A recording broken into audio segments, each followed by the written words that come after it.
Buenas tardes con todos, queridos amigos.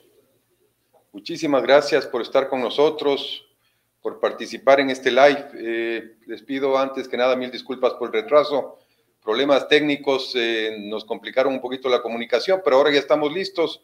Así que una vez más, muchísimas gracias. Gracias a nuestros queridos panelistas. Me voy a permitir presentarlos.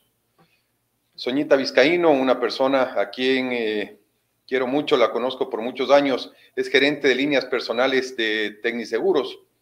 Tiene más de 30 años en la compañía y ha liderado equipos de alto rendimiento, impulsando siempre la autonomía de las mujeres y creando áreas rentables con un enfoque en la empatía, en la comunicación efectiva e innovación empresarial. Muchísimas gracias, Soñita, por acompañarnos.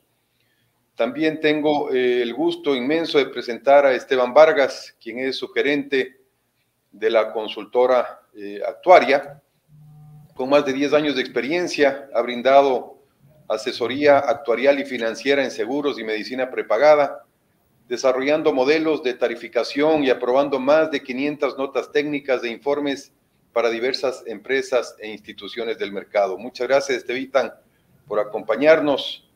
Y Javier, un gran profesional, también actual gerente general de Metrored, con más de 30 años de experiencia en marketing y ventas, ha liderado equipos multidisciplinarios para alcanzar objetivos, ofreciendo productos de alta calidad y experiencias únicas para maximizar el retorno para los accionistas. Muchas gracias, Javier, y empezamos en este momento. Una vez más a ustedes, participantes, muchísimas gracias por acompañarnos. Gracias, Julito, por la presentación. Ahora es la salud. Vamos a revisar algunos temas de enorme importancia, y cuando hablamos de salud, pues podemos quedarnos toda una tarde analizando una serie de temas de actualidad. Así que quisiera sacar provecho a este panel de lujo que tenemos ahora, tanto con Soñita como Esteban y Javier, para topar algunos temas, los que más podamos, durante el transcurso de este live. Para hacer un breve resumen, el gasto de salud en los últimos años se ha incrementado de una manera sustancial en el mundo entero, en la región, en Latinoamérica, y Ecuador no ha sido la excepción. ¿Cuáles han sido las razones de este crecimiento tan importante? Pues podemos tomar en cuenta razones como las nuevas tecnologías que han aparecido, el crecimiento económico de los países, la inflación, obviamente el crecimiento de la población y el envejecimiento de la población, y algunos cambios en patrones de las enfermedades. Los avances tecnológicos, por ejemplo, son un factor también importante del crecimiento. Claro, hay algunos factores que ayudan a reducir, como por ejemplo las vacunas, o por ejemplo el aparecimiento de nuevas técnicas quirúrgicas no invasivas que reducen tiempos, costos, riesgo inclusive, pero la gran mayoría incrementan el gasto, y ahora se abordan enfermedades que antes eran intratables.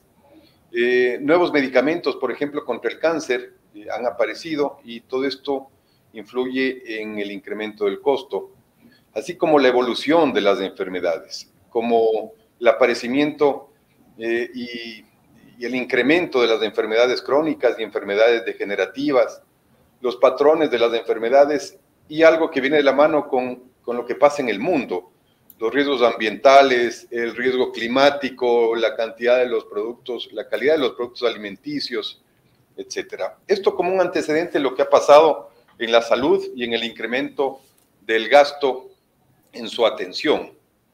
Entonces, con esta realidad tenemos tres opciones para atender o para financiar la salud de las personas. En primer lugar, la estructura pública, y siempre todos los países contamos con una estructura del Estado que atiende las necesidades y requerimientos de salud. Sabemos lamentablemente el momento por el que está atravesando el país en términos de atención de la salud.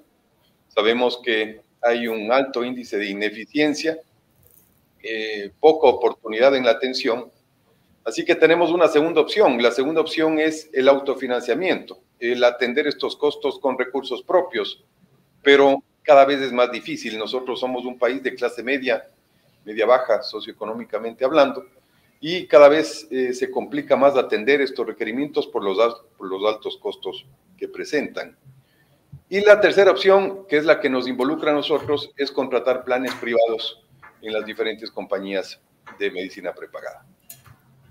Ahora analicemos las empresas de medicina prepagada, porque creo que es importante el que todos revisemos y nos ordenemos conociendo qué son las empresas de medicina prepagada. En primer lugar, son empresas controladas por la Superintendencia de Compañías, Valores y Seguros. Ofrecemos planes tanto individuales como corporativos. Estos planes deben ser aprobados por Superintendencia de Compañías y por el ACES, que es la Agencia de Aseguramiento de la Calidad de Servicios de Salud y de Medicina Prepagada. Pero, ¿qué hacemos como compañías de medicina prepagada? Obviamente, nosotros somos las empresas que financiamos los costos de la atención médica de los afiliados. No somos los prestadores de la salud, somos quienes financiamos. Por esta razón, nosotros fijamos los precios de los planes, pero de acuerdo a siniestralidad de la cartera en el caso de los negocios individuales y la siniestralidad de la experiencia de determinado grupo en el caso de los planes corporativos. ¿Qué hace una empresa de medicina prepagada? Es negociar mejores costos con los prestadores por el volumen de afiliados que tenemos. Y ese descuento lo trasladamos a los afiliados. Nosotros contamos o tenemos o accedemos a costos que un paciente de manera individual jamás podría conseguir.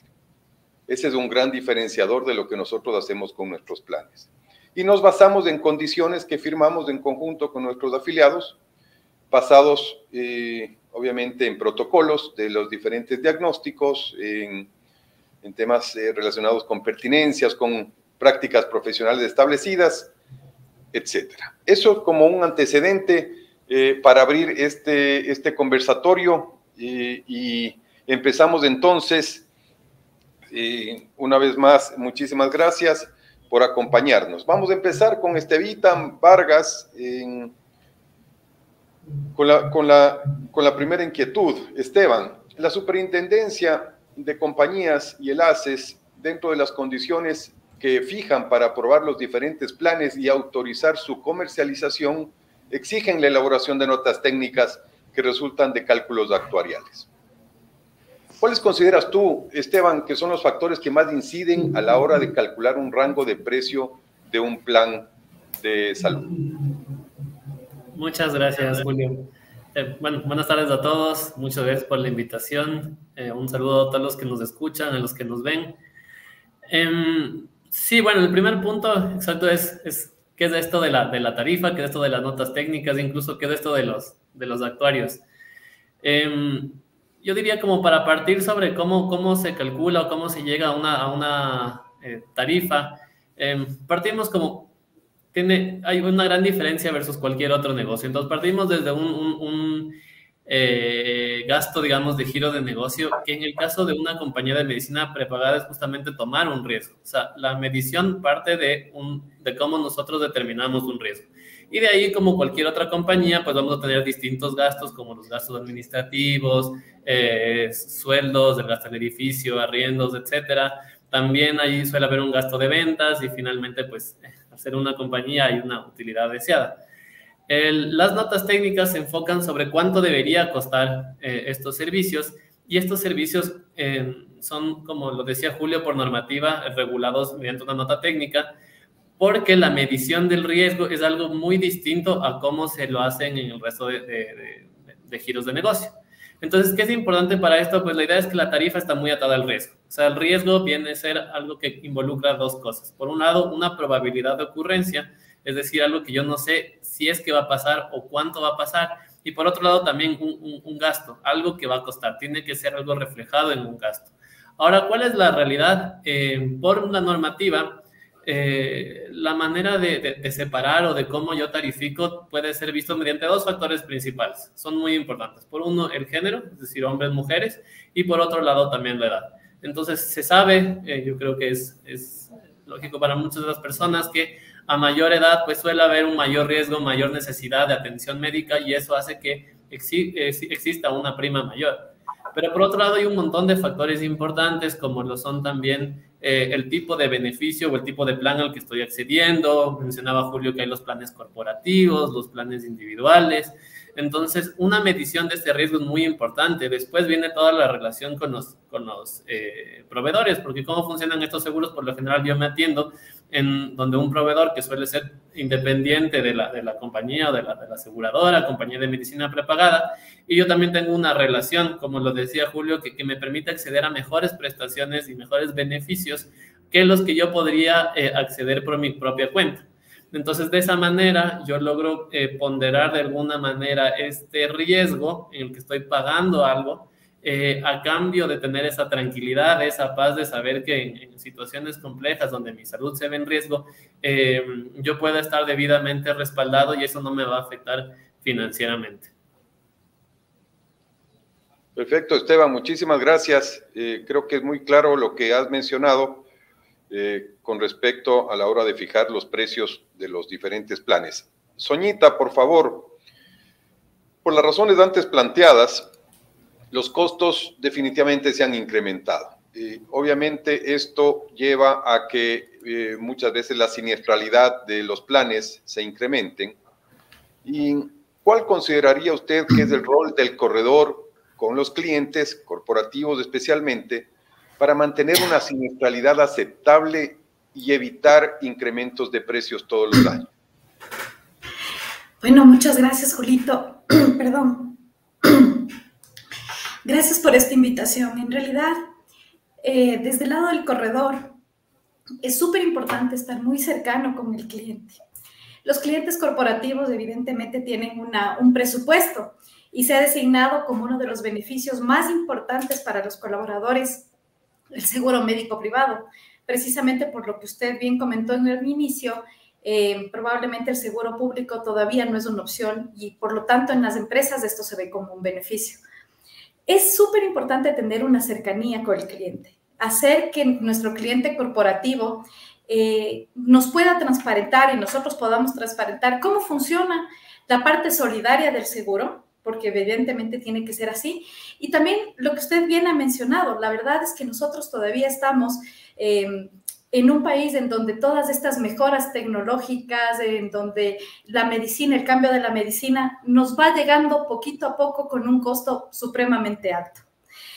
Lo que hacemos también con nuestros clientes es una gestión del riesgo, es decir, evaluar cómo están sus empresas, con qué personas cuentan, son más hombres, son más mujeres. Nos acaba de mencionar Esteban que tiene una relación importantísima, el género, la edad, para entender cómo vienen o cómo se puede predecir los gastos médicos. Entonces, tenemos en cada cliente corporativo como corredores acompañarle y apoyarle a nuestro cliente a que podamos, de acuerdo a sus estadísticas, entender cómo va a ser su proyección de gastos, cuáles son sus edades promedios, cuáles son realmente sus necesidades y qué es lo que queremos atender. Entonces, hacer una gestión de riesgos, hacer planes preventivos no solamente desde el lado que la ley obliga a todas las compañías de seguros, a todas las compañías en general, que todos los años tenemos que hacer planes preventivos, pero son los mismos exámenes todos los años y a todas las personas. Eso no es realmente un acto preventivo desde la empresa. Entonces, hacer actos preventivos de acuerdo a su propia realidad para reducir gastos y para tomar un diagnóstico de algunos de sus colaboradores tempranamente y que los gastos puedan ser controlados.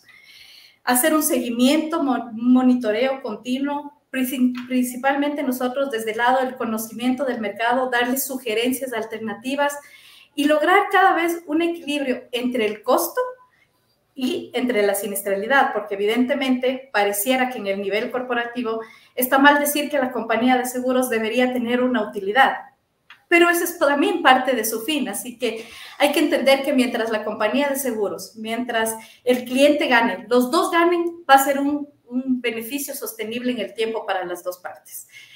Acompañarlo, hacer una gestión de riesgos y hacer una evaluación permanentemente y constante con el cliente en donde podamos tener un fin común y un objetivo para poder ir trazando planes de acción. Muchísimas gracias, Soñita. Y partiendo de ahí, Javier, Soñita planteaba que tiene que ser un una situación en donde todos ganemos, entre comillas.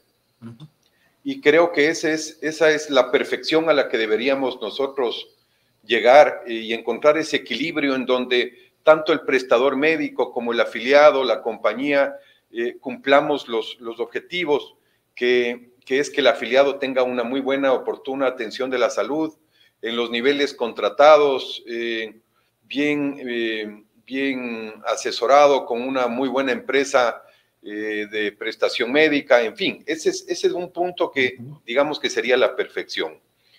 ¿Cómo debería un centro médico, tomando en cuenta que hay algunos temas que al afiliado le encantaría que todo esté cubierto siempre, pero hay algunos temas que el afiliado tiene que asumir como deducibles, como copagos, algunos valores? ¿Cómo podría ser el centro médico para velar por las finanzas del paciente y de la empresa también de medicina prepagada? ¿Qué opinas tú, Javier? Bueno, Julito, primero que nada, buenos días y qué gusto estar con todos ustedes en este live. En primer lugar, y como decían mis compañeros panelistas, decían, bueno, los seguros tienen un fin y es cubrir las contingencias de salud de las personas. Obviamente, para esto de aquí se hacen análisis, se hacen todo uno de estudios para determinar cuáles deberían ser las primas y demás que deben pagar las compañías. Entonces, partiendo de ese objetivo, obviamente empezamos a ver cuáles son los objetivos comunes que tenemos entre aseguradoras y prestadores médicos. Entonces, el primer objetivo que vemos en común es que tanto las aseguradoras como los pacientes o los afiliados de las aseguradoras y los centros médicos o prestadores de salud, todos queremos una atención médica de calidad. Todos queremos que la experiencia del paciente en nuestras instalaciones sea única, excepcional, o por lo menos dicen, bueno, me voy a este prestador para que sea una experiencia aceptable, por lo menos. Y creo que de ahí debe partir todo, porque lo que necesitamos es esos dos valores, ¿no? Calidad médica con una buena atención. Y ahora vamos a las partes de las discrepancias. Entonces decimos, bueno, si estamos de acuerdo en eso, ¿dónde discrepamos? Y muchas veces dicen, es que los prestadores y las aseguradoras tienen objetivos contrapuestos. Y es por el valor, porque toda atención debe tener un costo. Y entonces ahí es donde yo digo, no es tan así, porque más bien el costo de la atención, si vemos que hablamos de un costo justo, en donde miramos una atención del costo por caso, entonces pasamos a otro segmento y entonces ahí podemos hablar ya de protocolos, ahí podemos manejos consensuados de esos protocolos entre asegurador y prestador, y de esa manera vamos a tener un costo que es el adecuado para el prestador médico, pero que también es aceptable para la aseguradora. Y de esa manera el paciente va a tener la mejor atención con un costo también adecuado para todos. Muchas gracias, Javier. Y ser asesor, Soñita, no es fácil. Yo siempre me he calificado como una persona pro corredor. Creo que el corredor realiza una labor que es muy necesaria a la hora de firmar un contrato de medicina prepagada, en este caso, de seguros en general. Creo que en medicina prepagada más todavía, porque el corredor hace una gestión importantísima para estar en ese punto medio entre el afiliado y la compañía. Digo que no es fácil esta parte de ser el intermediario, el corredor, porque las compañías normalmente quieren el mejor plan, el más completo, al menor precio. Y obviamente lograr ese equilibrio creo que es un arte para el corredor que sale al mercado a buscar las mejores alternativas y opciones. En su criterio, Soñita, ¿qué debería hacer el corredor para encontrar este equilibrio en un plan de salud? Gracias, Julito. La verdad es así. Todos, empecemos porque todas las personas queremos siempre pagar lo menos posible y recibir el máximo beneficio en cualquiera de las transacciones que realizamos. Cuando hablamos de seguros médicos, evidentemente queremos lo mismo y queremos poder dar a nuestros colaboradores en las empresas lo mismo. Pero entonces debemos empezar a pensar, y nosotros como corredores de seguros lo que hacemos es acompañar a nuestro cliente para tener súper claros cuáles son sus verdaderos objetivos, cuáles son realmente sus objetivos en cuanto a, estoy brindando un beneficio de un seguro médico porque para compensar el IES, porque me obligan, porque tengo un sindicato, o como gracias al camino que hemos transitado, hoy hay muchas empresas conscientes del bienestar de sus colaboradores y entonces quiero brindarles un beneficio porque me interesa que estén sanos, que estén bien atendidos cuando requieran un servicio médico y que al menos la parte económica no fuera una preocupación cuando alguno se enferma. Primero, como le decía, tener claridad junto con nuestro cliente cuál es el objetivo. Hay muchas personas que lo que quieren es que todas sus gripes estén claramente atendidas y hay muchas empresas donde dicen yo no quiero poner en riesgo el patrimonio de mis colaboradores. ¿Y por qué hay esta diferenciación en cuanto a si tenemos unos beneficios muy pequeños, muy cortitos, de muy poquito deducible, pero claro, con una dinámica o con una frecuencia súper alta o al revés? Entonces, llegar a un equilibrio en este sentido es donde todos tenemos que colaborar. Las empresas todos tenemos que entender que nuestros patronos tienen un presupuesto determinado. Y yo como empleado quiero que me den mi máximo beneficio, pero yo como empleado también tengo unas responsabilidades en cuanto a cómo utilizo ese beneficio, cómo accedo a mis beneficios sin un abuso, sin un exceso, cómo actuaría yo si no tengo un seguro. Y las empresas también deben pensar eso. ¿Cuál sería mi situación si yo no tuviera un seguro privado? ¿Realmente me iría 6 veces al mes a hacerme atender por una gripe o realmente me iría cuando necesito? Ahora hay mecanismos, hay alternativas, incluso digitales, como una atención médica online, que antes de la pandemia casi era inconcebible, aunque existía, la gente le tenía muy poca fe. Tuvimos y nos vimos obligados a utilizar y vimos que el 80% de enfermedades básicas que tenemos los seres humanos, solo necesitamos que el médico me vea, me atienda y me guíe un poco por dónde ir. No necesito realmente ir. Pero a muchas personas les parece que el médico le tiene que atender y tocar en persona para sentirse más atendido. Entonces es todo un tema de ir dándonos educación mutuamente, de llegar a un objetivo en donde yo pueda mantener mi beneficio, donde yo me pueda tener la tranquilidad que mi empresa me brinda un seguro, que la empresa tenga la tranquilidad de que sus colaboradores realmente están cuidando ese beneficio, son parte de el usuario, el trabajador, el empleador, todos somos parte de mantener ese beneficio. Así que como corredores, como asesores, tenemos que acompañar en realidad en esa situación. Todos queremos el mejor beneficio y por lo tanto tenemos que cuidar. Si a mí me cuesta algo en mi bolsillo, yo lo voy a cuidar, como en mi casa. Por lo tanto, lo mismo debo hacer con mi empresa, lo mismo debo hacer con mi seguro. Es todo un camino de educación, Julito. Esto no está tan fácil más fácil es decir que hacer, pero creo que vamos en un camino de educación en donde empezamos a cuidar los beneficios que nos interesan. Sí, comparto plenamente con usted, Soñita. Muchísimas gracias. Estevitan, se ha hablado ya de que la población se está envejeciendo. De hecho, la expectativa de vida se ha incrementado en el mundo y en el país de una manera considerable. ¿Cómo afecta? Y hemos hablado también del rango etario que afecta en los costos de los planes de salud. Pero ¿cómo afecta en realidad en la fijación del rango de precios? Porque estamos hablando que en seguros mencionaban que es un tema solidario, un tema, digamos, colaborativo, en donde normalmente los precios no se fijan a la persona, sino al grupo. ¿Y cómo está afectando este envejecimiento de la población, Estevitan? Muchas gracias, Julio. Sí, bueno, justo ese envejecimiento es una realidad. O sea, lo que hay que entender, lo más importante es que no es, o sea, el envejecimiento o el cambio de la estructura demográfica impacta en un montón de cosas. Por un lado, tenemos personas que llegan a una misma edad. O sea, alguien hace 30, 40 años no llegaba tan sano a los 65 como alguien lo puede llegar ahora. Pero tenemos una cantidad de población mayor muchísimo más alta. Eso significa que hay muchísima más masa de personas de edad avanzada que requieren un seguro. Y como lo decías, hay siempre este como componente solidario.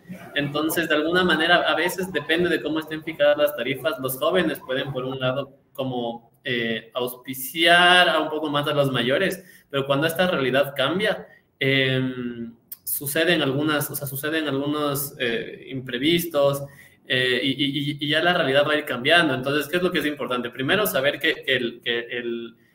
también el costo de mantener a las personas mayores que sobrevivan más suele tener costos también más elevados. O sea, la innovación en tema médico suele llegar primero de un mayor costo y después de esa innovación suele también ir bajando los costos. Entonces, lo que es importante es tener primero muchísimo dinamismo en el tema de la fijación de precios. Yo creo que ese es un punto muy importante, pero después también entender cuál es la realidad demográfica que se va a ir dando, porque algo que sucedía mucho es, ¿no es cierto?, como que en los conceptos de familias antes, las personas o los adultos mayores eran de alguna manera auspiciados por las personas jóvenes, pero ahora hay una tendencia a tener menos hijos. Entonces eso significa que estas nuevas personas, estos nuevos adultos mayores, van a estar cada vez más solos o van a depender mucho más no van a depender más bien de sus hijos. Entonces también va a haber ahí una necesidad mayor de tener un seguro, de tener esto debidamente respaldado. Y también yo creo que es un poco una invitación a ser creativos en el momento de fijar seguros. Nosotros, y el esquema de seguro de medicina prepagada es algo muy como un poco de corto plazo, verlo a 1 año, verlo a 2 años, verlo a 3 años. De alguna manera también podría haber ideas interesantes como saber que yo, por ejemplo, mientras estoy joven, podría pagar un poco más de lo que representaría mi seguro, y a través del tiempo ir acumulando eso para después, cuando yo tenga 65, 70 años, del seguro no sea tan caro. O sea, de alguna manera haber generado una especie de colchón, un ahorro. Y ahí yo combinaría ciertos conceptos de ahorro con medicina prepagada. Podría ser también una solución muy interesante, porque las edades, los rangos etarios más altos, sin duda van a requerir también tarifas más altas.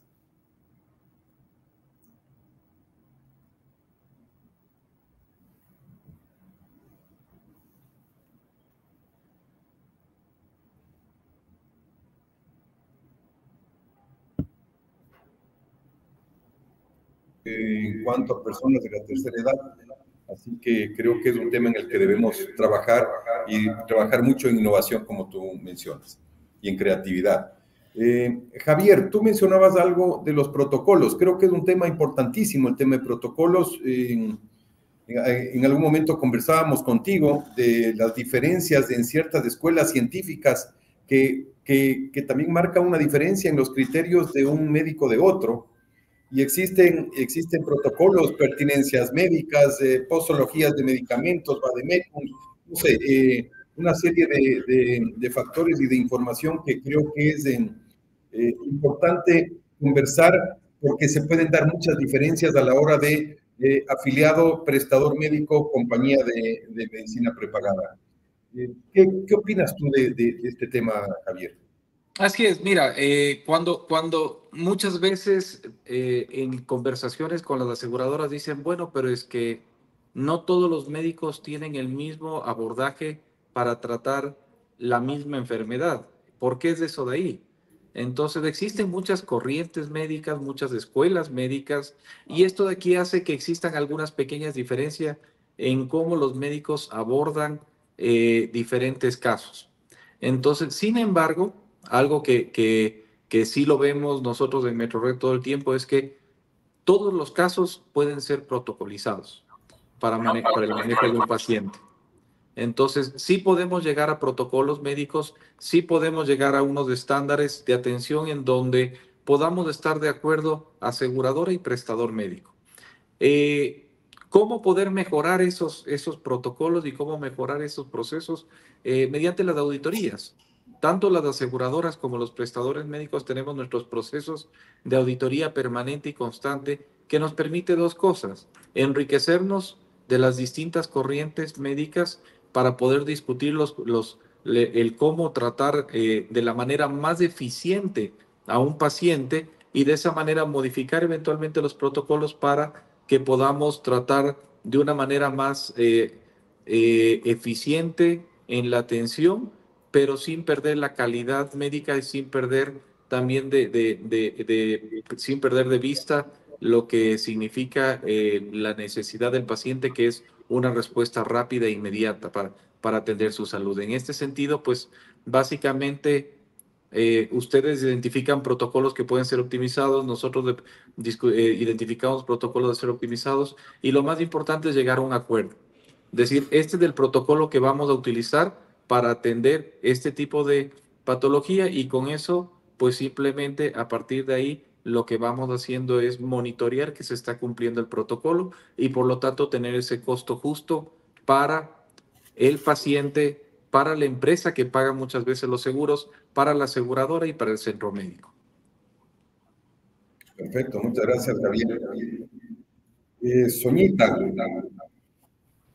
creo que uno de los factores que inciden directamente en el uso eficiente de un plan a los afiliados es la falta de conocimiento. Por ejemplo, el mal uso de la red. Sabemos que uno es el nivel de cobertura dentro de una red, otro es fuera de la red. Sin embargo, hay muchos afiliados que no terminan de entender y se ocasionan muchos malos entendidos, muchos problemas en cuanto a niveles de cobertura. ¿Cómo podríamos trabajar con esos afiliados para que cada vez conozcan más, especialmente los procesos de un plan de medicina prepagada, para que no afecte a esa percepción de mal servicio que se puede dar? A ver, Julito, yo creo que uno de los temas más importantes es evidentemente la comunicación. Pero hay que entender también que estamos tanto en el mundo corporativo como en el mundo individual. Estamos ahora con muchas generaciones dentro de cada una de las empresas, por ejemplo. Tenemos distintas generaciones que la forma de llegar a cada una de estas generaciones es distinto. Ya no es que doy una charla y todos tienen que ir y por lo tanto yo ya cumplí con darles una información. Es uno de los mecanismos, probablemente uno de los que ahora casi se utilizan menos, porque ya estamos en una era digital, pero hay personas que no están acostumbradas a poder comunicarse a través de una app o a través de un live o no. Entonces tenemos que entender que nosotros tenemos que buscar los mecanismos y las alternativas para ser omnicanal y llegar de esa forma a todos nuestros asegurados, a través de blogs, a través de charlas, a través de pequeños videos. Nosotros, por ejemplo, en el área corporativa, vamos evaluando y decimos, oye, hay mucho problema porque los clientes no entienden muy bien qué es un fee dentro de un centro médico. Entonces, vamos a ese punto específicamente. Porque la verdad es que los seguros son tan técnicos, es tan amplio, que cuando una persona va a una charla o lee un folleto, te queda mínimamente, solamente vas a la parte que te interesa. Estoy embarazada, a la parte de embarazo, si tengo un bebé, a la parte de los bebés, pero no me interesa el día a día y el momento que tengo un siniestro, el momento que tengo la necesidad de ir a un centro médico, no tengo idea cómo actuar. Entonces, es importante tener los mecanismos de comunicación adecuados para que cuando tengas la necesidad de ir a un centro médico, tengas de acuerdo a tu edad, a tus preferencias, a tus gustos o a tus disponibilidades, ¿cómo acceder? ¿Qué hacer? Nosotros les decimos siempre a nuestros clientes, llámenme en la previa, para que su satisfacción sea mejor, para que usted no se encuentre con sorpresas, no porque el rato que llegue va a tener un problema necesariamente por el centro médico o por la aseguradora, sino porque al no saber qué debo hacer, evidentemente voy a cometer errores. Entonces, creo que ser una empresa omnicanal, entender que estamos llegando a diferentes mundos, a diferentes personas con diferentes edades. Muchas veces les damos en las empresas una charla o los folletos de información al trabajador y es la esposa o el esposo el que está en la casa con los hijos, no tiene idea cómo actuar. Evidentemente voy a estar con una insatisfacción en el camino. Entender que los seguros son familiares, entonces tengo que llegar de una forma fácil, con un lenguaje que me entienda la familia que no está trabajando, por ejemplo. Entonces, me parece que una de las primeras partes donde nosotros tenemos que lograr es ser omnicanales, que puedan atenderse a través del WhatsApp, a través del teléfono, con un 800 todo permanentemente, una app, mandarles el típico folletito que me permite un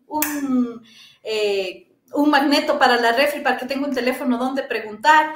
Entonces, creo que hay que ser también creativos en la forma de comunicar, porque evidentemente una de las cosas que más nos causa problemas e insatisfacción no es el mal servicio o de la aseguradora o del proveedor, sino mi desconocimiento, pero jamás lo voy a ver así. Nunca voy a poner en las redes que por no haber sabido cómo actuar, actué mal. Entonces, tenemos que entender también y ponernos empáticamente en los zapatos de las otras personas. Sí, así es. Mencionó Soñita algo que creo que es importantísimo, que esa formación, esa capacitación, educación no vaya solo al afiliado, sino a su familia, que es realmente la beneficiaria de todos los servicios médicos que están en los planes, pero creo que ahí hay que trabajar muchísimo porque muchas veces a ese desconocimiento causa algunos problemas. Soñita mencionó, Javier, ya algo de telemedicina. ¿Qué opinas tú de la telemedicina? ¿Y crees que es una vía ahora para pensar en una reducción de costos y de siniestralidad? ¿Qué opinas al respecto? Todo después de haberle escuchado a Sonia, como nos decía, en este momento necesitamos tener atenciones omnicanal. Podemos y debemos tener distintos canales de atención para los pacientes dependiendo de su rango etario, de sus afinidades inclusive inclusive de su capacidad de movilidad. Entonces, y ahí viene la pregunta entonces el tema de atención presencial versus telemedicina, domicilio, atenciones por WhatsApp para otros tipos de temas. Todos los canales deben estar abiertos y ojalá podamos todos los prestadores tener pronto ese tipo de atenciones, sería lo ideal. En cuanto a la telemedicina, a mí me preocupa un poco que le vemos en muchos casos a la telemedicina como un modelo para abaratar la atención médica. Y ahí creo yo que entramos en un error, porque la telemedicina no es un modelo de abaratamiento de la atención médica, simplemente es otro canal de atención. Y para ese canal de atención, igual necesitas un médico, igual necesitas tener toda la infraestructura para poder realizar la atención. Durante la pandemia, yo creo que la telemedicina se disparó en su uso y mucha gente que pensó que la telemedicina nunca la iba a poder utilizar, se dio cuenta que utilizarla era muy fácil. Entonces, yo ahí diría, si partimos de que la telemedicina no es un modelo barato de atención médica, sino es un modelo, simplemente es un canal más de atención, ahí podemos empezar a construir sobre lo que es telemedicina. ¿Cuál es la principal virtud para mí de la telemedicina? Es el poder borrar las barreras geográficas que pueden existir entre un paciente y un médico. Hoy en día, una persona que está postrada en su cama no tiene acceso a un médico a menos que el médico vaya a su casa. Con telemedicina, el paciente podría tener acceso no solamente a un médico general, sino a un especialista en el Ecuador o en cualquier parte del mundo. Y lo mismo sucede en las localidades más distantes del Ecuador, o hablando de empresas. Las empresas mineras, por ejemplo, tienen sus operaciones en lugares en donde es casi imposible poder llevar todo un equipo médico con todas las especialidades del caso. Pero vía telemedicina puede tener acceso ese grupo de trabajadores a atención de calidad y también en la especialidad que requieran de una manera fácil y sencilla. Entonces, mi punto está básicamente en no veamos a la telemedicina como un modelo de abaratamiento de la atención médica. Veamos la telemedicina como la gran oportunidad de poder acercar al paciente y al médico sin importar dónde se encuentre. Y para el tema de las empresas, imagínate tú, si tú puedes reducir el ausentismo teniendo una opción como telemedicina, maravilloso. El empleado no tiene que irse lejos, simplemente entra a un lugar donde está adecuado para la telemedicina, en el mismo dispensario médico de la empresa, y a lo mejor puede tener una cita con un especialista. Muchas gracias, Javier. Y hablando del ausentismo, que creo que topas un tema que hoy por hoy es enormemente importante, conocí o tuve acceso a una estadística de España que hablaban que el promedio de días de ausentismo por temas de salud estaba bordeando 15 días al año por empleado. Y hice algunas averiguaciones, no hay el dato exacto, al menos yo no lo encontré, pero me mencionaron que era muy parecido aquí en nuestro país. Estevitan, ¿qué nos puedes decir al respecto en cuanto a ausentismo? Que creo que la situación actual del prestador médico público creo que está causando muchos problemas al respecto y obviamente el ausentismo se está incrementando. Sí, de hecho, claro, yo te diría, en cuanto a cifras, es más o menos lo que mencionas. Nosotros cuando más analizamos estos casos solemos utilizar información de fuera. Lo que sí es una realidad es que el ausentismo es mucho más grave por las atenciones en el sector público. Hay algo de lo que es rescatable, es empezar a utilizar... Bueno, yo diría siempre la innovación es un canal muy importante como para ver alternativas, y dentro de la innovación no necesariamente uno siempre piensa en innovación como el tema digital o solo el uso de la tecnología o la inteligencia artificial, y a veces también es ser un poco más práctico. A mí algo que me llamó, algo que es muy importante son esos tres pilares de los que tú hablabas, Julio, de la seguridad social, del seguro privado y digamos, del financiamiento propio.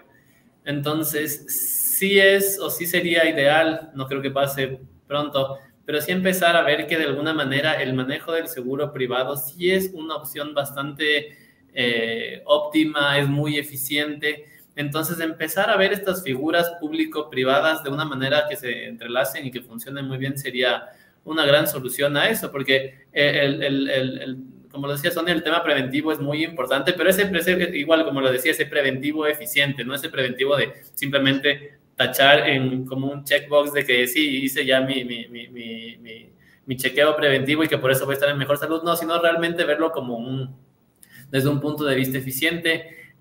Saber que el tema salud es difícil de manejar, hay atrasos en los pagos, también en la dependencia del gobierno en momentos un poco más complejos, hace que sí se invite y que la realidad sea esa. Hay una subutilización de la seguridad social y un gran porcentaje de la población que utiliza el seguro privado como su única fuente o sea, de hecho, yo creo que para muchos el seguro social está descartado como uno de los seguros que en verdad se utiliza. Entonces, sí ayuda un montón. El tema de la telemedicina también nos ayuda muchísimo al ausentismo. Bueno, otro tema que ayuda también, el ausentismo sale un poquito del lado tal vez más médico, pero es el del teletrabajo. O sea, pasa muchísimo que ahora ya alguien puede estar medianamente enfermo, o sea, enfermo como para teletrabajar, sí puede teletrabajar, pero no tan enfermo como para tener que trasladarse, ir a la oficina, riesgo de contagio, etcétera.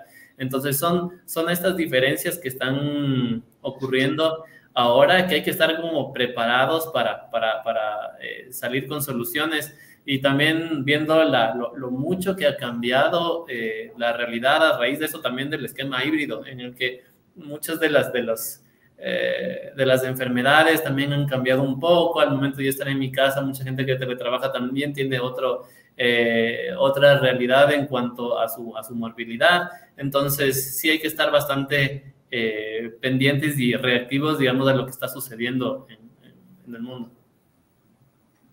Perfecto. Y prueba de ese ausentismo podría ser que ahora hay una mayor demanda de planes de medicina prepagada de empresas sin experiencia, es decir, que jamás han contratado planes. Eso quiere decir que algo está pasando y que si es que nosotros trasladamos ese ausentismo a dinero, es mucho el dinero que las compañías están, digamos que entre comillas, perdiendo por ese ausentismo, que empiezan a valorar la contratación de un plan de salud privada. Así que, bueno, ahí se genera una oportunidad, ya hablaremos más adelante al respecto.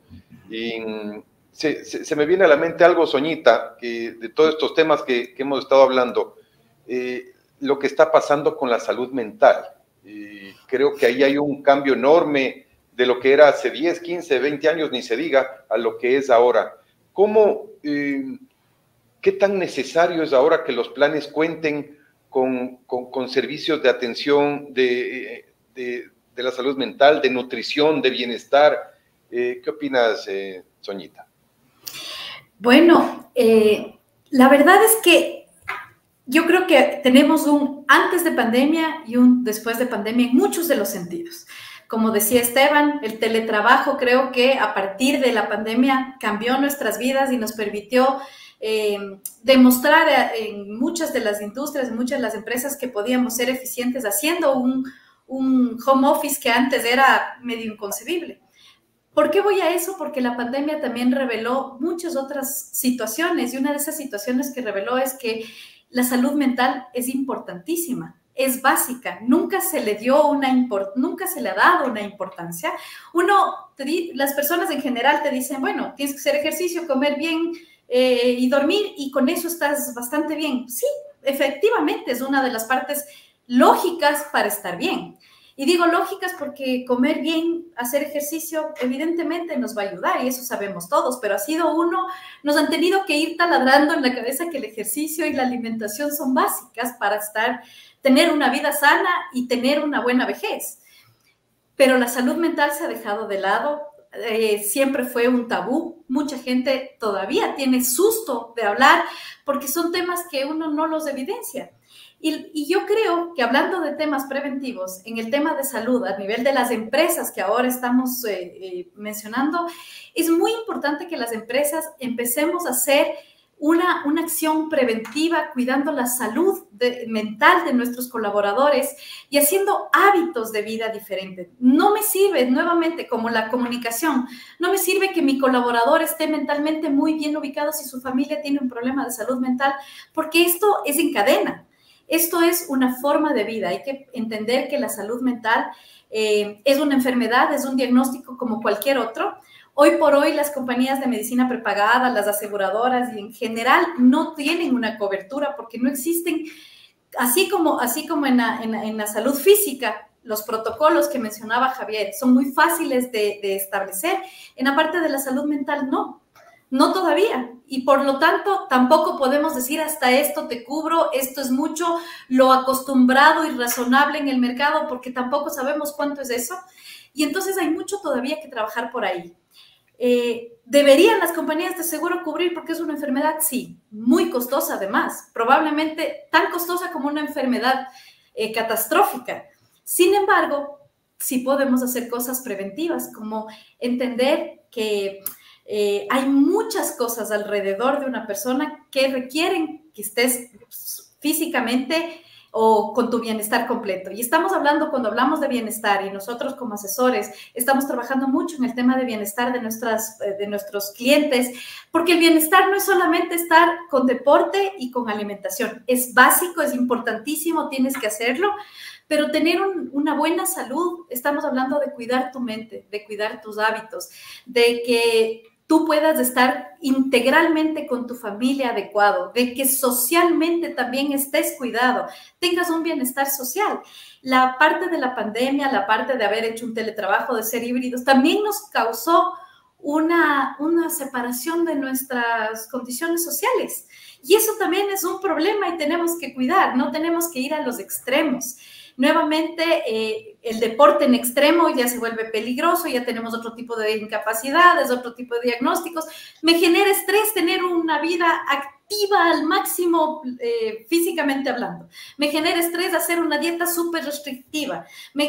Entonces tenemos que cuidar lo que nos genera estrés, tenemos que buscar lo que nos permita tener una satisfacción para tener un cuidado de salud. En las empresas lo que hacemos es un diagnóstico inicial. ¿Qué quieres tú como empresa para tus colaboradores? ¿Qué significa ese bienestar? ¿Cómo le doy herramientas? Porque si yo te digo que tienes que ir al gimnasio todos los días, pero te doy horarios de trabajo de 12 horas, es imposible.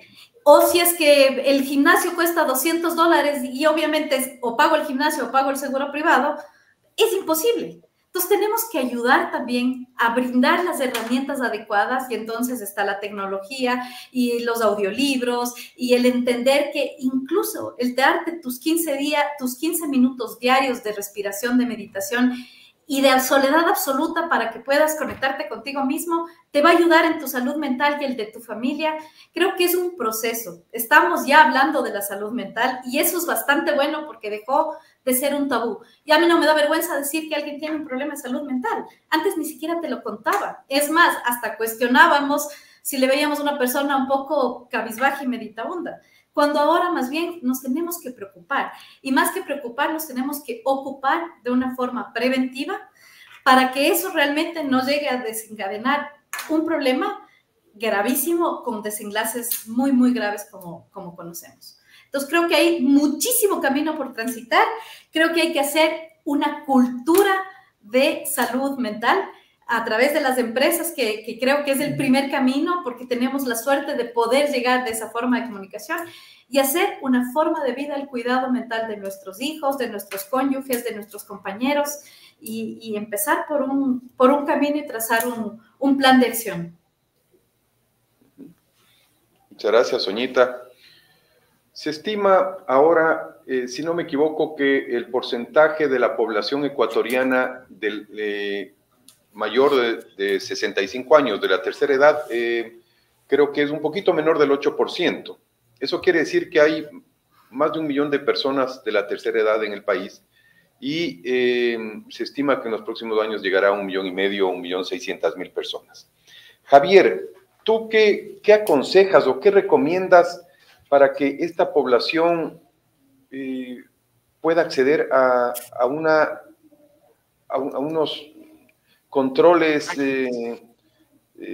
médicos oportunos, de calidad, que se pueda acceder, que son personas que puedan acceder a esta protección cuando superan los 65 años de edad? Tomando en cuenta que ahora las expectativas de vida han incrementado, entonces quiere decir, si no me equivoco, ya está cerca de los 80 años, ahora mucha gente vivirá 85, 90 años. ¿Cómo dar acceso a la salud de esas personas? Gracias, Julito. Y bueno, ya Esteban y también Sarita ya nos habían comentado que sobre los adultos mayores. Y Esteban inclusive ya dio algunas sugerencias de qué era lo que tenía que hacerse. Sonia también nos habló de algunos temas al respecto. Pero estamos hablando, yo diría, no solamente de los adultos mayores. Y aquí hablábamos, tenemos otros grupos que requieren atención especial y que no están cubiertos necesariamente por las pólizas del seguro. Entonces tenemos a las poblaciones de tercera edad. Entonces, y obviamente estamos viendo que la gran mayoría de personas llegan a la tercera edad e independiente de que hayan tenido una póliza de seguro durante sus años productivos, llegan a la tercera edad y en muchos casos la tienen que dejar o la tienen que limitar por falta de dinero, básicamente. Entonces, yo aquí empezaría diciendo que hay que tener claridad de que existen otros segmentos que también requieren atención y que también tienen necesidades muy específicas. Entonces, y estos grupos, pues tiene que atacarse desde un punto de vista ya desde el ente rector de cuál va a ser la política de Estado al respecto de ellos, pero también desde el punto de vista privado. En primer lugar, yo quisiera decir que nosotros como Metrored adecuamos nuestras instalaciones para poder recibir a todos estos grupos para que les resulte fácil acceder a Metrored. Tenemos personas con discapacidad que necesitan tener rampas de acceso, personas de la tercera edad que necesitan, cuando los centros médicos son de 2, 3 pisos, necesitan ascensores para poder moverse con comodidad. O sea, las instalaciones tienen que estar adecuadas. Por otro lado, tienes también que tener los profesionales de la salud que puedan atender a estos grupos.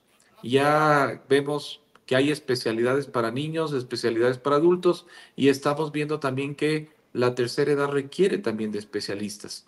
Entonces, ese tipo de adecuación es la parte que nos corresponde a los prestadores y obviamente tomar en cuenta que este grupo de la tercera edad es un grupo que tiene mayores probabilidades de enfermarse. La severidad de sus enfermedades generalmente es mayor. Tienen también la frecuencia de necesidades de atención médica también es mayor. Entonces, hay que estructurar programas, hay que estructurar pólizas que permitan acceder a las personas. Tal vez toca empezar a trabajar, creo que lo que decía Esteban me parece muy válido. Deberíamos, desde que la persona es joven, pueda de alguna manera ir generando algún tipo de fondo para cuando llegue a esa edad en que ya probablemente no tiene ingresos, ya no tiene acceso a recursos para poder financiarse la salud. Entonces, pero esto de aquí realmente creo que es algo que se debe trabajar en conjunto entre todos. Y desde nuestro lado, lo primero que estamos haciendo para aportar es instalaciones que estén adecuadas para recibir a estos pacientes, tener los profesionales médicos que estén listos y preparados para atender las necesidades específicas de esos grupos y con eso pues también apoyar a las aseguradoras para que en lo que les corresponde, que es la elaboración de los programas que permitan de proteger a esos grupos, pues tengan el socio junto a ellos, ¿no? Que seríamos nosotros. Muchas gracias, Javier. Y bueno, vamos terminando. El tiempo se nos hace corto, como les había comentado al comienzo. Hablar de estos temas, creo que necesitaríamos más de una tarde para poder conversar de todos los temas tan importantes que se refieren a la salud. Pero terminemos con algunos temas adicionales para cada uno de nuestros queridos panelistas. Y me voy a los números, Estevitan, a ver si es que quisiera conocer tu criterio al respecto. En Actuaria, la empresa a la que representas, creo que maneja un altísimo porcentaje del mercado dentro de sus clientes, creo que supera el 80%. ¿Cómo ves los últimos 5 años de operación del mercado en cuanto a rentabilidad de las compañías de medicina prepagada? Bueno, sí, la realidad ha sido, yo creo que la rentabilidad no es algo que ha ido mucho con las compañías de medicina prepagada, o sea, son años duros para la mayoría. De hecho, o sea, desde el punto de vista de un accionista, no sé qué tan interesante ha sido, y la realidad es el reflejo, yo diría, mucho de una normativa compleja. Una normativa que tal vez su intención original es compleja también por la dificultad, por lo que muchos de los usuarios a veces no entienden, y ha resultado en tal vez un exceso de supervisión, tal vez no la más eficiente en cuanto a la ley, y ha limitado mucho a las compañías también en su rentabilidad. Y finalmente también pues hay esta curva de aprendizaje también que se ha venido teniendo en cuanto a la tecnificación de la obtención de tarifas. Yo creo que por un lado se juntan un montón de factores para esta baja rentabilidad. Ahora cada vez es más importante, no porque sea actuario yo, pero el punto de vista de los actuarios es muy importante, el punto de vista de la medición de riesgos es muy importante, y eso permite generar cada vez mejores planes, nuevos planes que sean de alguna vez más rentables. Obviamente, también con esa innovación debería haber cierta flexibilidad que de repente no hay en el manejo y ajuste de tarifas. Ese es un factor que suele complicarles mucho a las compañías. Hay una cantidad grande para un mercado relativamente chico también de compañías de medicina prepagada. Eso ha hecho que los resultados no necesariamente sean los mejores.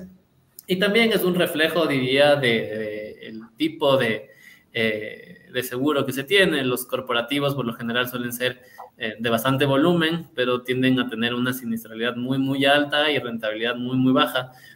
A veces cuando conversamos con con distintos clientes les decimos que algo de lo más difícil en el mercado de medicina prepagada es saber decir que no. Y eso es saber que hay a veces compañías enormes que vienen con unos planes y que uno piensa que va a ganar muchísimo y el resultado no siempre es el mejor. Entonces, es muy importante la medición yo diría, de riesgos. Por un lado, hay que ser muy, muy prolijos con la medición de riesgos, de entender qué es lo que se viene a tener. Yo soy muy partícipe de apoyar siempre la coparticipación. O sea, yo creo que en este enfoque ganar que se tiene y que se busca para todos, para las compañías de medicina prepagada, para los prestadores, para los usuarios, para los brokers, este tema de tener siempre esta coparticipación en el riesgo ayuda muchísimo. Y es decir, que haya este copago, que tal vez ir saliendo un poquito de esos planes que no tienen deducible, que no tienen, que es financiado al 100%, porque ahí tiende a haber ese mal uso de los sistemas. A lo que decía Javier también, que no necesariamente la telemedicina es abaratar los costos, pero lo que yo creo que sí ayuda muchísimo es a orientar bien. A veces podría haber un mal uso de que yo me voy por una atención que no es tan grave a un hospital o entro por emergencias, entonces eso va a hacer que los costos sean 3 o 4 veces mayores. Entonces, esa guía que viene de todos los partícipes que estamos aquí, que conocemos mucho más a fondo algo muy técnico que los usuarios tal vez no, es también orientar, educar a los asegurados a qué es lo mejor para ellos, porque claro, es verdad que todos quisieran este esquema all inclusive de que yo tengo todo está cubierto hasta que me toca pagar, y cuando me toca pagar la premia equivalente, pues ahí ya no es tan divertido. Y también cuando sí tengo ciertos bloqueos del lado normativo en cuanto yo debería subir mis tarifas para poder dar ese servicio tan all inclusive que quiero, ahí es cuando los que terminan pagando un poco los platos rotos suelen ser más las compañías de medicina prepagada, que también hay ese rol a veces de las aseguradoras como malas, como que no quieren indemnizar, pero no ven a veces como el hecho de no indemnizar es justamente una medición de riesgo que permite venderte a una tarifa que sea accesible. Entonces, esos son un poco, yo creo que los factores que han hecho que sea un área difícil para obtener rentabilidad. Sí, comparto plenamente, Estevita. Realmente se requiere una calibración muy especial en todos los factores que están incidiendo en una siniestralidad, en un margen, en un resultado. Y claro, creo que hay que trabajar mucho nuevamente con los afiliados, con los prestadores, con los corredores de seguros y con todos quienes estamos inmersos para llegar a ese equilibrio que sea perfecto como lo hablábamos al comienzo, para que todos ganemos. Para terminar, Javier, vamos a topar un tema que creo que es de enorme importancia.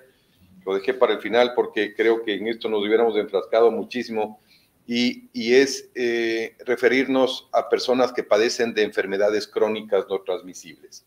Y creo que el más alto porcentaje de reclamos que tenemos las empresas de medicina prepagada provienen de personas con enfermedades crónicas. ¿Qué propones tú para reducir los factores de riesgo que afectan especialmente a personas que padecen estas enfermedades? Bueno, Julito, primero que nada, recordemos que una enfermedad crónica no es como la gripe, ni la tos, ni el dolor de estómago, que con pegándote alguna medicación te curas y te olvidaste del tema. O como la gripe, que dicen muchas veces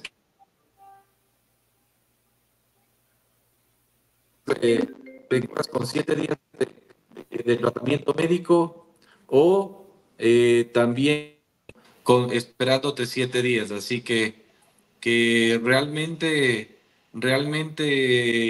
el enfermo crónico es alguien que va a tener esta condición probablemente el resto de su vida.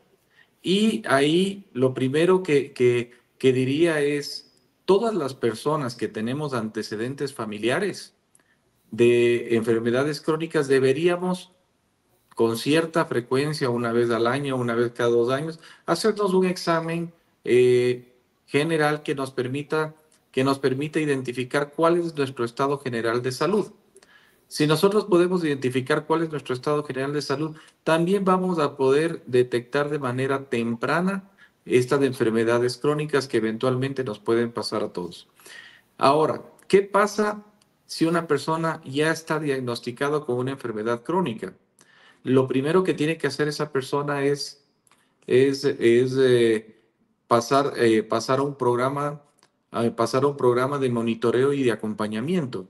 Con este programa, pues obviamente la persona va a poder tener un acompañamiento, va a poder tener un control. ¿Y qué es lo importante de ese acompañamiento y de ese control? Este control y este acompañamiento lo que trata de hacer es poderle dar estabilidad a la persona. Y al darle estabilidad, pues obviamente lo que se va a hacer es que los riesgos y complicaciones que naturalmente puede tener una persona con una enfermedad crónica e inclusive hospitalizaciones fruto de la falta de manejo, pues se podrán minimizar. Y de esa manera se controlarán los costos, no de forma directa, pero sí minimizando el riesgo de las complicaciones. Entonces, básicamente, enfermedades crónicas es control, acompañamiento y de esa manera tratar de minimizar los costos y esos picos que se pueden generar por hospitalizaciones no deseadas por mal manejo o falta de manejo, no de un mal manejo, sino de la falta de manejo y de control. Perfecto, muchas gracias, Javier. Y Soñita, para terminar, la situación actual del IES, el prestador público, que definitivamente es por todos conocidos del momento que atraviesa y el nivel de respuesta que está en este momento brindando a sus afiliados. ¿Considera que esta es una oportunidad para el mercado privado? Bueno, definitivamente es una oportunidad, porque cuando yo tengo la falencia de algo, tengo que buscar por otro mecanismo cómo cubrir. Y entonces el seguro privado es lo más eficiente que puede haber para contrarrestar esto. La situación actual y el problema real es que de todas maneras cada uno de nosotros, aquellos que tenemos la suerte de tener un trabajo formal, estamos haciendo un aporte al IES que llega a ser algo así como el 20-21%. Imagínense lo que significaría si eso pagáramos en el seguro privado, no nos resultaría tan costoso. Pero aparte de pagar eso, tenemos que pagar el seguro privado. Y entonces la dificultad que tenemos es cómo llegamos a un equilibrio entre lo que tienes que pagar y entre lo que realmente necesito pagar, que es el seguro privado. Yo creo también que si es que logramos, y hace un momento decía Esteban, en el volumen se logran mejores eficiencias probablemente, pero claro, tenemos de 17 millones de asegurados apenas 1.300.000 o algo así de personas en el sector privado o con un seguro privado, por lo tanto todavía no estamos con suficiente volumen para cubrir las atenciones de todo. Mientras más tuviéramos asegurados privados, probablemente tengamos más la posibilidad de mejorar o reducir los costos o por lo menos mantenerlos estables durante el tiempo. Me parece que es una oportunidad, pero estoy completamente de acuerdo con Esteban también que la innovación en cuanto a crear un plan de beneficio que nos permita suplir el IES nos va a ayudar. Creo que tenemos que todos hacer un poco de gestión y de magia en el camino para poder lograr ser proveedores privados de una falencia que tiene el Estado y donde todos pagamos. De todas maneras, tenemos poco empleo formal. Entonces, quiere decir que el IES tampoco tiene todo el número de afiliados que debería tener. Hay que hacer una gestión. Yo creo que todos los que estamos aquí, desde nuestro lado, tenemos que entender que tenemos que aprovechar esta oportunidad para hacer crecer el mercado, pero nuevamente tenemos que estar súper conscientes de que tiene que ser una ecuación donde todos ganen y donde realmente aquel que no tiene el seguro tenga realmente la posibilidad de adquirir. Hay mucha gente que quisiera tener un seguro privado, pues simplemente no lo puede hacer. Entonces tenemos que llegar a encontrar una alternativa que sea realmente una opción. Muchas gracias. Como conclusión, creo que nos queda, tenemos mucho trabajo por realizar. Creo que debemos ser cada día más creativos, más innovadores para llegar a esa enorme población que en este momento puede estar requiriendo de los servicios de una empresa de medicina prepagada. Creo que tenemos que ser creativos para lograr la accesibilidad a personas que hoy no tienen, a través de las empresas, que creo que es un canal perfecto para hacerlo. Creo que ha quedado claro cuál es el modelo de una compañía de medicina prepagada, cómo se manejan las compañías de medicina prepagada con sus autorizaciones, sus aprobaciones, su ente de control, la fijación de los precios.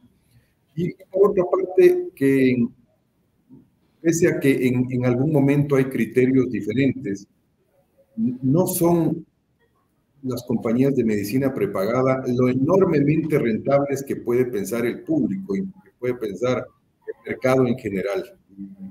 Creo que ahí sí hay que hacer un análisis importante en cuanto al modelo de los planes, en cuanto a que es importante que todos sumemos para ese equilibrio perfecto. Personalmente creo que ya lo gratis pasó a la historia. Creo que debemos asumir